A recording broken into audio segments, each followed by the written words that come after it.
तो जय हिंद दोस्तों, कैसे हैं आप लोग। बहुत बहुत स्वागत है आप लोगों का हमारे इस चैनल एग्ज़ाम एजुकेटर में। तो कैसी चल रही है पढ़ाई, फटाफट बताइएगा कि पढ़ाई बहुत अच्छी चल रही है, कोई भी दिक्कत नहीं है। पढ़ते रहिएगा, निरंतरता बहुत ज़रूरी है। सपने एक दिन में पूरे नहीं होते हैं, सपने एक दिन ज़रूर पूरे होते हैं। इसलिए निरंतरता बनाए रखते हुए लगातार आपको ये क्लास करती जाना है।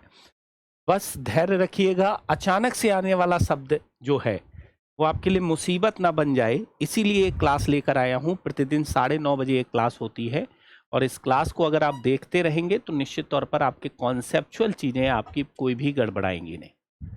ठीक है, तो आज का हमारा जो टॉपिक है वो है CDR, करेंसी डिपॉजिट रेशियो, मुद्रा जमा अनुपात।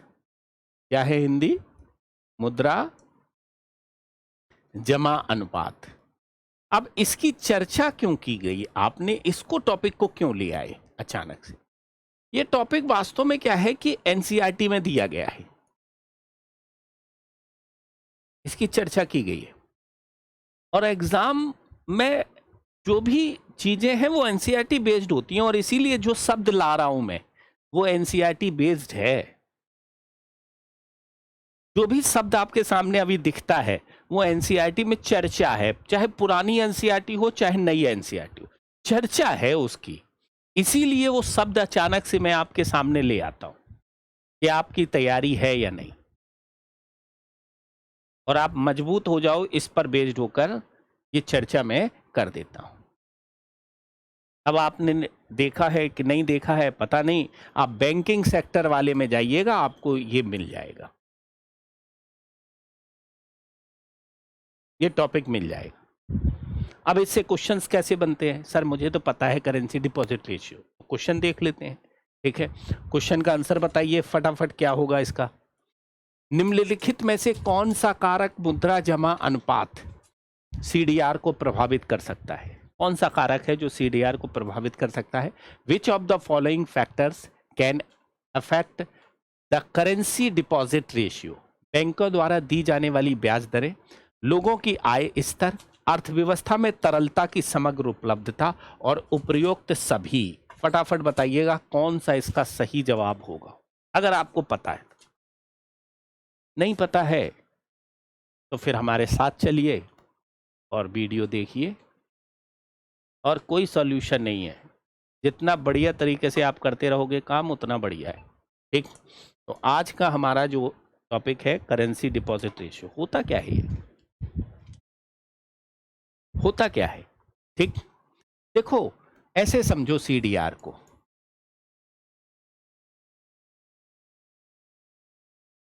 ठीक, लोगों के पास एक पैसा जब आता है तो लोगों के पास नकदी के रूप में रखा जाता है।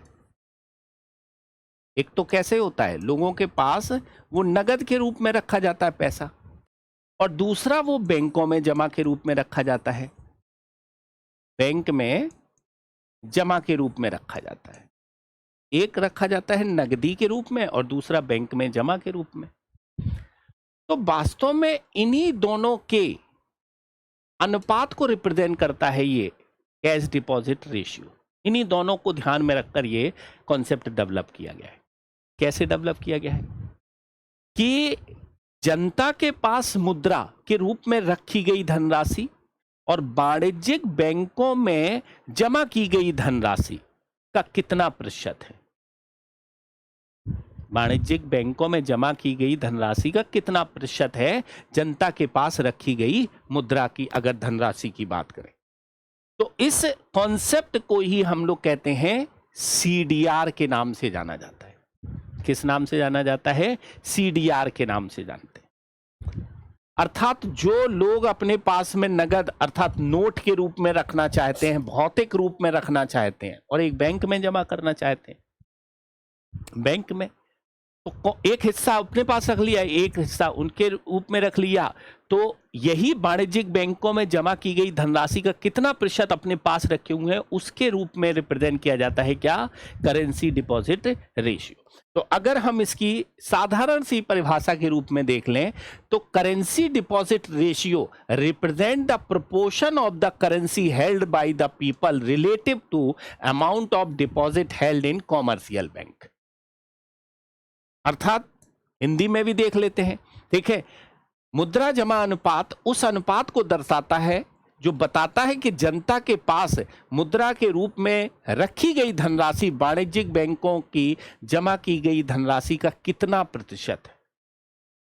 अर्थात जो जनता के पास मुद्रा के रूप में रखी गई धनराशि है वो वाणिज्यिक बैंकों के पास जमा की गई धनराशि का कितना प्रतिशत है, इसको रिप्रेजेंट करता है यहां। अब सीडीआर का सूत्र यहां पर आपको याद रखना है। सीडीआर बराबर होता है क्या, currency held by the people upon demand deposit plus time deposit.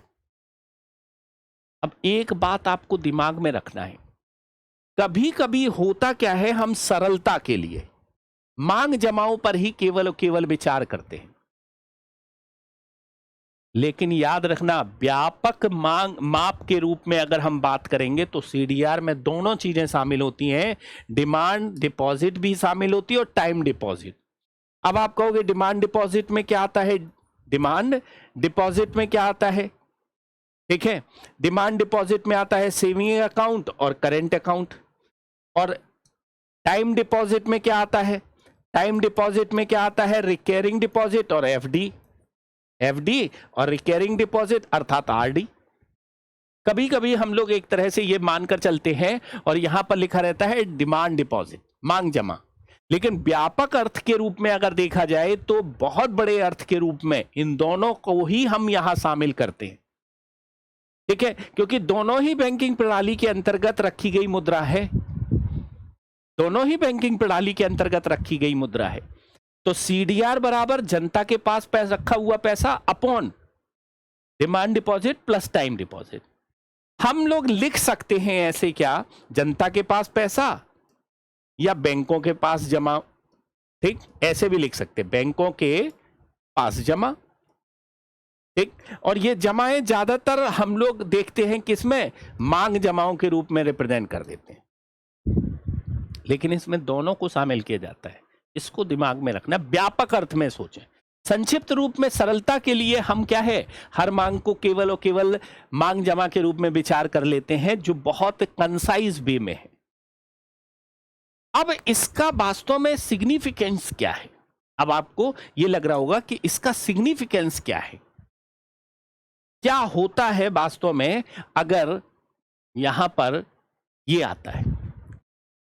तो पहला तो अगर सीडीआर अगर यहां पर कम और ज्यादा होता है, क्या सीडीआर अगर अर्थव्यवस्था में कम और ज्यादा होता है तो उसका इंडिकेशन अर्थव्यवस्था में तरलता के रूप में किस प्रकार से दिखाई देता है, तरलता के रूप में किस प्रकार से दिखाई देता है वास्तव में, ठीक है।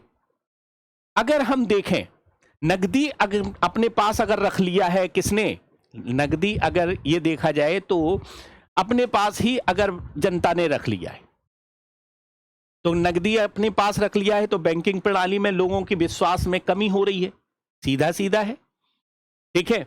लेन देन के संदर्भ में वो अपनी गतिविधियों को संचालित करना जहां पर करना चाहता है, अपने पास ही रखे है ना नकदी, अपने पास ही पैसे को ज्यादा रखे हुए हैं, ठीक है। तो उच्च सीडीआर अगर होगा तो उच्च सीडीआर बताएगा कि बैंकों में क्या हो रही है, थोड़ा सा जो विश्वास है वो लोगों का कम हो रहा है, लोगों का विश्वास बैंकों क्षेत्र में कम हो रहा है यहां, ठीक है।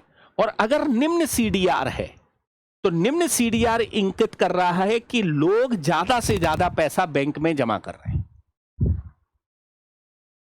लोग ज्यादा से ज्यादा पैसा बैंक में जमा कर रहे हैं, निम्न सीडीआर है।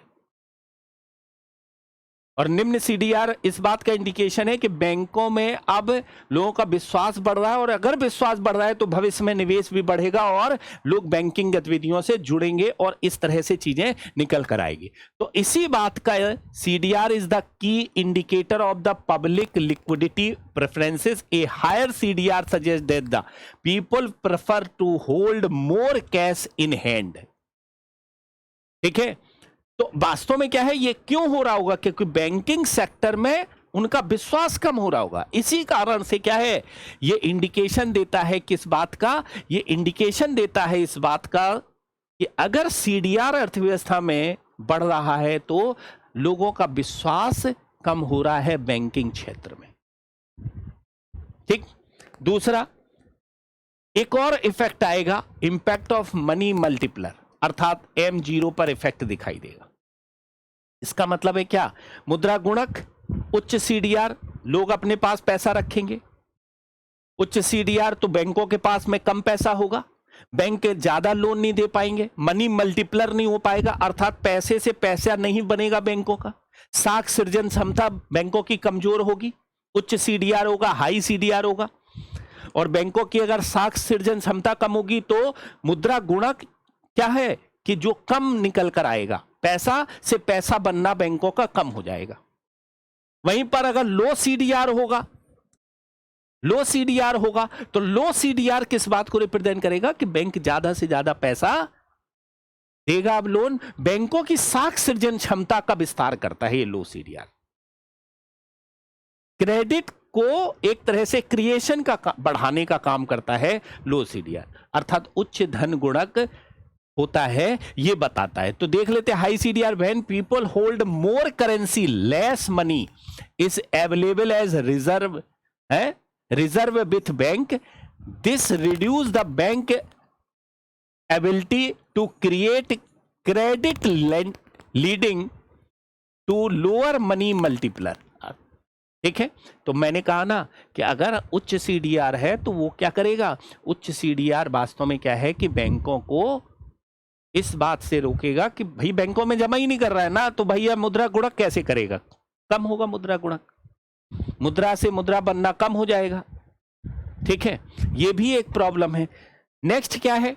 सिग्नल ऑफ इकोनॉमिक एक्टिविटी के रूप में अगर देखा जाए, अगर हाई सीडीआर, आप खुद बताइए, हाई सीडीआर है तो लोग एक तरह से क्या है कि ज्यादा से ज्यादा पैसा अपने पास रखे हुए हैं। ठीक, और ज्यादा से ज्यादा अपने पास रखे हुए हैं तो ऐसी कंडीशंस में इकोनॉमिक ग्रोथ को रोकने का काम कर देगा वो, क्योंकि लोन नहीं मिलेगा, सारी चीजें नहीं होंगी। आपने देखा होगा कुछ महीनों में बहुत अच्छा जो है लोग अपने पास बैंक रखना शुरू कर देते हैं, लोग अपने पास बैंकिंग सिस्टम में रखना शुरू कर देते हैं कुछ महीनों में। जैसे त्योहार आ गया, जैसे अभी आपने देखा पाकिस्तान का युद्ध हो रहा था, तो पाकिस्तान के युद्ध के समय में मेरे फादर ने कहा फोन करके कि बेटा पैसा को एटीएम से कुछ निकाल के कैश में रख लेना, अर्थात क्या है, अनिश्चितता का समय आ गया। तो लोग अपने पैसे को जब कैश में रखने लगेंगे तो ग्रोथ वहां इकोनॉमिक पर इफेक्ट पड़ेगा, क्योंकि बैंक वहां इजीली कैश उपलब्ध नहीं करा पाएंगी। बैंक कैसे उपलब्ध करा पाएंगे जब सारा पैसा हम घर पे ही रखेंगे? तो चीजें, तो स्थिर बैंकिंग सिस्टम अगर डेवलप करना है तो लोग ज्यादा से ज्यादा बैंकिंग क्षेत्र में पैसा जमा करें, ये वास्तव में सबसे ज्यादा जरूरी है। और ऐसी कंडीशंस में क्या है कि वो होगा कब? जब लोअर सीडीआर के रूप में चीजें होंगी, सीडीआर कम होगा, सीडीआर उच्च होगा तो फिर प्रॉब्लम आ जाएगी। ठीक है, तो वास्तव में क्या है कि कैश डिपॉजिट रेशियो में जनता के पास पैसा कम होना चाहिए, अर्थात उच्च सीडीआर नहीं होना चाहिए, निम्न सीडीआर होना चाहिए, तब इकोनॉमिक ग्रोथ होगा। मौद्रिक नीति की प्रासंगिकता पर भी प्रश्न चिन्ह आ जाता है। ये कैसे आ जाता है मौद्रिक नीति की? ठीक, क्यों? क्योंकि सरकार ने हो सकता है नीति बनाई हो कि बैंक के अगर लोन बढ़ा देंगे तो लोन महंगे हो जाएंगे, तो लोगों के पास पैसा कम हो जाएगा, लेकिन लोग तो पहले से ही रखे हुए हैं, अब प्रभाव नहीं होगा। तो ऐसी कंडीशंस में क्या है कि उस कंडीशंस में रिलीवेंस ऑफ मॉनेटरी पॉलिसी पर भी इफेक्ट गिरता है। ये वास्तव में क्या है कि सिग्निफिकेंस के रूप में दिखाई देता है, किसमें? इकोनॉमी के रूप में। सीडीआर को अब आता है क्या, सीडीआर कैसे एक तरह से प्रभावित होता है, सीडीआर को प्रभावित करने वाले कारक कौन से हो सकते हैं, ये एक सबसे बड़ा कॉन्सेप्ट निकल कर आता है कि सीडीआर को प्रभावित करने वाले कारक कौन से। तो सबसे पहले इनकम लेवल। अगर देखो ये माना जाता है क्या कि जिनके पास पैसा ज्यादा होता है, ठीक, तो वो जब पैसा ज्यादा होता है तो उच्च आय वाले लोग कम पैसा रखते हैं अपने पास कैश में, अपनी इनकम के अनुपात में कह रहा हूं। अब आप कहोगे वो 20,000 ही डाले होंगे, हाँ डाले होंगे, लेकिन अपने इनकम के अनुपात में। अगर ज्यादा इनकम 1 करोड़ वाला होगा तो 20,000 रखा होगा, सब कैश से कर रहा होगा, मतलब सॉरी सब कार्ड से कर रहा होगा पेमेंट और सारा जो पेमेंट होगा उसका बैंकिंग सिस्टम के अंतर्गत होगा, क्योंकि उसे टैक्स वगैरह भी पे करने, टैक्स वगैरह भी पे करने। लेकिन लोअर इनकम वाला व्यक्ति क्या होता है, ज्यादा से ज्यादा अपने पास पैसा रखना चाहता है। मजदूर क्या है, बैंक में नहीं जमा करने जाएगा, अपने पास रखेगा। आप खुद बताओ, मजदूर वाला क्या है, वही है ना। तो प्रभावित कारक है क्या, जहां लो इनकम होगी वहां बैंकों में पैसा कम जमा होगा, जहां लो इनकम होगी। अर्थात भारत की जो गरीब जनता है, उस गरीब जनता को कैसे बैंकिंग सेक्टर में जोड़ा जाए, इसीलिए नरेंद्र मोदी ने जनधन योजना को लेकर आए थे कि लोग अकाउंट में खाता खुलवाएं और पैसा जमा करें। ब्याज दरें भी यहां पर क्या करती हैं कि सीडीआर को प्रभावित कर देती हैं। कैसे? जैसे मान लेते हैं क्या कि जब बैंक के अगर उच्च ब्याज दर आ जाती है तो बैंकों को ज्यादा से ज्यादा पैसा जमा करके लोग पैसा देना चाहते हैं कि भैया ले ले पैसा, हमको एक तरह से छोड़ दे। बैंकों द्वारा उच्च ब्याज दरों को अधिक एक तरह से, यहां पर क्या है, उच्च ब्याज दरें लोगों को अधिक यहां पर पैसे को जमा करने के लिए भी प्रेरित कर देती। जैसे मान लेते बैंक ने कहा कि तुम जमा करोगे तो 10% देंगे, एक दूसरा भी तरीका हो सकता है 12% देंगे, तो लोग ज्यादा से ज्यादा बैंक में जमा करेंगे, तो सीडीआर को कम कर देता है। ज्यादा से ज्यादा पैसा जमा करवाओ तो सीडीआर को कम कर देगा। तो ऐसी कंडीशंस में क्या है, higher interest rate offered by the bank can incentives peoples deposit more, thus reducing CDR. ठीक है, बैंकिंग और वित्तीय जो समावेशन है उससे भी सीडीआर चीजें, लोगों की बैंकिंग क्षेत्र की पहुंच बढ़ा दो, वित्तीय समावेशन चीजें ला दो, तो उससे क्या होगा, सीडीआर कम हो जाएगा, लोग अपना पैसा बैंक में जमा करेंगे ना। ठीक है, आर्थिक विश्वास लोगों का बढ़ाना पड़ेगा बैंक इकोनॉमी में। ठीक है, हमें बताना पड़ेगा कि भैया एक तरह से क्या है कि बैंकिंग सिस्टम पर विश्वास करो, ऐसा माहौल डेवलप करना पड़ेगा कि लोग अपने पैसे को बैंकिंग सिस्टम में जमा करें। और जो अस्थायी वित्तीय संकट जैसी कंडीशन बैंकों में बन जाती है त्योहार वगैरह में, उनसे कहा जाए यार लेन देन करना है कार्ड से करो, घर पे मत रखो। घर पे एक्चुअली में एक्स्ट्रा रखा जाता पैसा, फिर जब कैश में लोग रख लेते हैं तो एक्स्ट्रा रख लेते हैं, बोले दूध भी आएगा यार, पनीर भी आएगा, चीजें भी आएंगी, आप 10,000 निकाल लाओ। लेकिन अगर आप डेली का डेली पेमेंट करोगे तो उतना पैसा तो बैंक में जमा रहेगा ना, तो बैंक उस पैसे को क्रेडिट के रूप में आगे तो बढ़ा सकता है। तो बैंकों को, लोगों को विश्वास बनाओ कि भैया आप चिंता मत करो, आपको जब भी जरूरत हो आप पेटीएम से पेमेंट करो, ये बताना पड़ेगा। अब हमने देखा कि कुछ दिन पहले एक दिन के लिए 2 घंटे के लिए पेटीएम बंद हो गया था, मतलब उसका सर्वर काम नहीं कर रहा था, 2 घंटे में त्राही त्राही माम मच गई थी।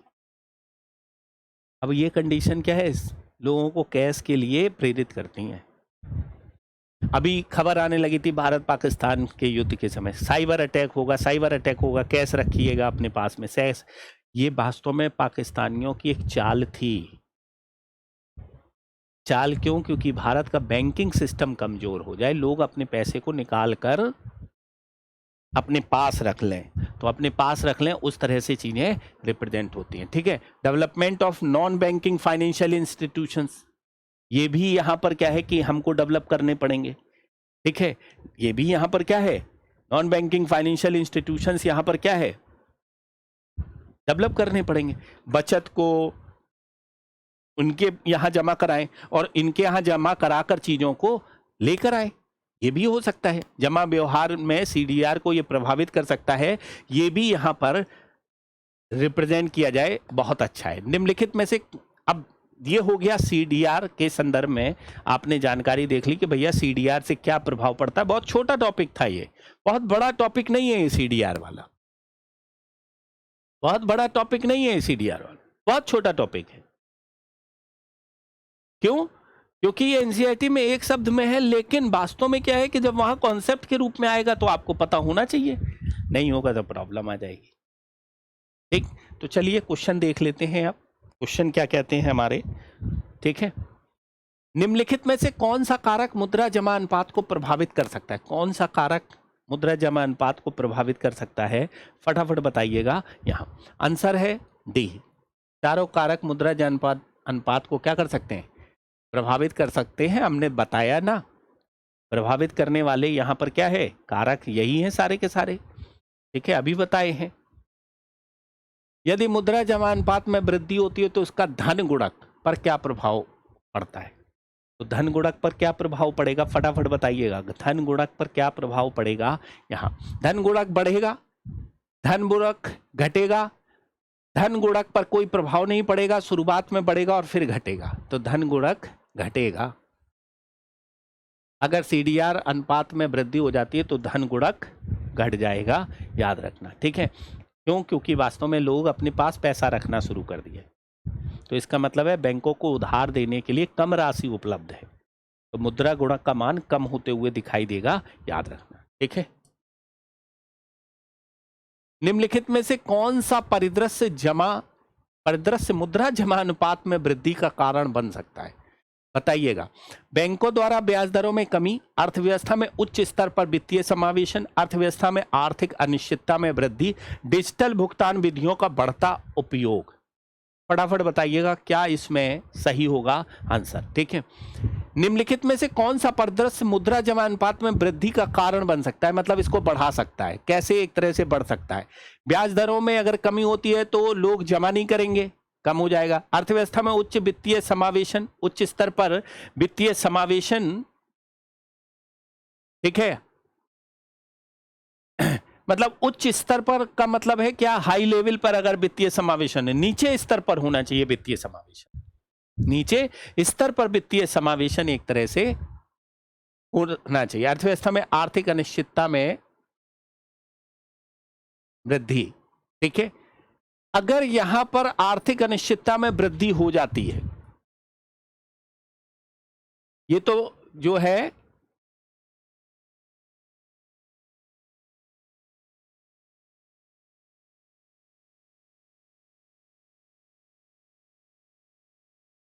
याद रखेंगे क्या आंसर होगा, सी इसका सही होगा, सी इसका सही होगा, ठीक है, सी इसका सही होगा, याद रखेंगे आंसर के रूप में, ठीक है।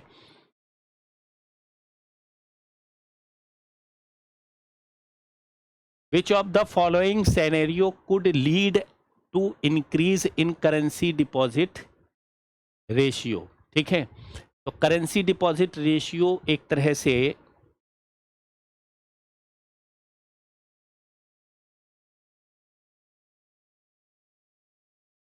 कारण बन सकता है, आंसर क्या होगा, सी इसका सही आंसर होगा, याद रखें, ठीक है। आर्थिक अनिश्चितता के समय लोग भविष्य की अप्रत्याशित खर्चों और वित्तीय संकटों से डर के कारण नकदी अपने पास रख सकते हैं। अन्य विकल्प इससे विपरीत प्रभाव डालेंगे, ब्याज दर में कमी से जमा करने की प्रेरणा कम होगी, ठीक है, लेकिन जरूरी नहीं कि नकदी होल्डिंग बढ़े, ठीक है, नकदी होल्डिंग नहीं बढ़ेगी, जरूरी नहीं है। वित्तीय समावेशन से अधिक लोग बैंकिंग प्रणाली में आएंगे और लोग एक तरह से पैसा जमा करेंगे, ठीक है। डिजिटल भुगतान से नकदी की आवश्यकता कम होगी, डिजिटल भुगतान से क्या होगा, नकदी की आवश्यकता कम होगी। जो पहला वाला है वो वास्तव में अगर देखा जाए, थोड़ा सा मैं इसीलिए रुक गया था कि भैया एक्सप्लेनेशन के रूप में यहाँ पर पहला वाला हो सकता था, यहाँ आंसर बैंकों द्वारा ब्याज दर में कमी अगर कर दी जाती है तो लोग बैंकों में यहाँ पर क्या है, पैसा जमा नहीं करेंगे, और बैंकों में पैसा नहीं जमा करेंगे तो ऐसी कंडीशंस में अपने पास ही रखेंगे, अपने पास ही रखेंगे कि भैया अपने पास ही रखते हैं, बैंकों में क्या जमा करें। ये हो सकता है, लेकिन जरूरी नहीं कि बैंक की इस कदम से लोग होल्डिंग कर दें, मतलब बैंक अपने पास होल्ड कर ले। कम कर देता है तो कम कर देता है तो लोग कहते हैं कि चलो यार कुछ तो मिल रहा है, ठीक है, कुछ तो मिल रहा है, तो इससे ये पता नहीं चलता है कि होल्डिंग की बात यहाँ पर, इसीलिए थोड़ा समय रुक गया था कि भाई इसमें ये भी तो होना चाहिए। तो ये वाला इसका सही आंसर होगा। इसमें सटीक आंसर के रूप में अगर देखा जाए तो ये वाला एक तरह से सही आंसर के रूप में रिप्रेजेंट होगा, ठीक है। भारतीय रिजर्व बैंक के लिए मुद्रा जमा अनुपात की निगरानी करना क्यों महत्वपूर्ण है, बताइएगा। मुद्रा जमा अनुपात की निगरानी करना क्यों महत्वपूर्ण है? बैंकों की लाभप्रदता का आकलन करने के लिए, बैंकों सरकार के राजकोषीय घाटे का अनुमान लगाने के लिए, मौद्रिक नीति के संचालन और मुद्रा नीति मुद्रा आपूर्ति को नियंत्रित करने के लिए, और वाणिज्यिक बैंकों के बीच प्रतिस्पर्धा बढ़ाने के लिए। ऐसा नहीं, आंसर क्या होगा? सी, ठीक है भैया। सीडीआर अगर निगरानी क्यों जरूरी है आरबीआई के द्वारा, क्योंकि उससे उसे जो मौद्रिक नीति है उसका संचालन करना है, मुद्रा को नियंत्रण करना है, कितने मुद्रा लोगों जनता के पास में है उसका मूल्यांकन बड़ा मुश्किल है, वही इन्फ्लेशन को बढ़ा देता है। बैंकों पर तो कंट्रोल कर सकते हैं, लेकिन अगर लोगों के पास ही पैसा है तो फिर कैसे कंट्रोल करें इन्फ्लेशन? तो ये एक चुनौती है इसमें, ठीक है। तो क्या होगा? सी इसका सही आंसर होगा।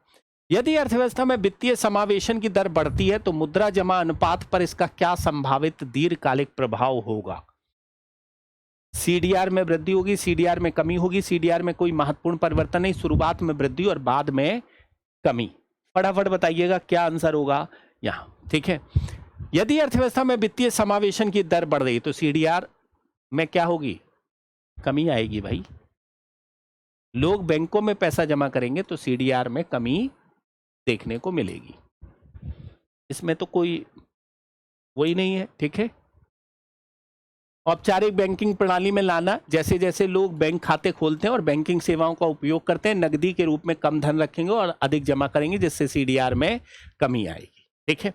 तो ये रहे आपके क्वेश्चन जो हमने आप लोगों से चर्चा कर लिए सीडीआर। तो सीडीआर का कॉन्सेप्ट समझ में आ गया होगा हमारे ख्याल से। इसी तरीके से हम क्लास लाते रहेंगे 9:30 बजे प्रतिदिन, और देखिएगा जब भी समय मिले तब देखिए। ऐसा नहीं कहता हूं कि भाई सुबह देखिए, शाम देखिए, अभी देखिए, जब भी समय मिले आप सारी वीडियो को देखते चलिए और एक एक कॉन्सेप्ट को समझते हुए चलिए। क्वेश्चंस जरूर आकर चेक कर लिया करो यार, पीछे के क्वेश्चन होते हैं, जाकर लास्ट में जाकर क्वेश्चन देख लिया करो कि कौन से क्वेश्चंस करा रहे हैं। इतना भी कर लोगे तो पर्याप्त है और सिलेक्शन के लिए ये काफी है। तो आज के लिए इतना ही। Thank you all of you. शुभ रात्रि। वंदे मातरम।